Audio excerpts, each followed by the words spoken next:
We have some massive news coming out here. The Las Vegas Raiders starting right guard Jackson Powers-Johnson was seen earlier not participating in practice, and we have the official injury report that has dropped at this point.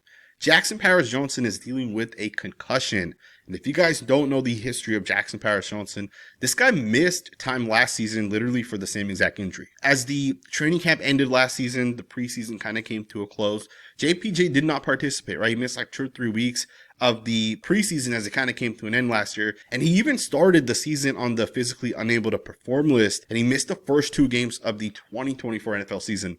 Again, same exact situation. He had a concussion, and this is not the general concussion where like player may take a big hit. There's obviously something else going on here. So we don't know what's going to happen as we kind of go forward, but at this point, I do think it's trending that JPJ will not play against the Los Angeles Chargers, and there's a possibility he misses even more time than that. So we'll see what kind of happens as it kind of goes forward. Hopefully Jackson Powers-Johnson does end up getting healthy. There was also no new update on Brock Bowers. He has now missed 2 days of practice.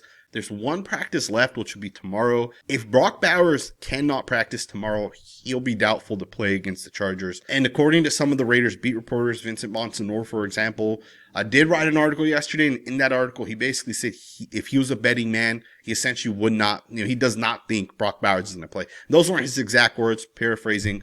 But he does not think Brock Bowers is going to end up playing against the Chargers. So the Raiders could be without 2 of their best players on the offensive side. Now, I know some people will disagree with what I'm saying about Jackson Powers-Johnson. Some people will look at the 2 or 3 plays that he had against the Patriots, which he blew. Right? One was the sack. He had, I think, 1 or 2 run plays as well. I know some people would hold those plays against JPJ, but as someone that watches tape, that watches every single snap, sometimes even 2 or 3 times, I can tell you guys, JPJ is still our best interior offensive lineman. Going from JPJ to Alex Kappa is going to really impact this offensive line.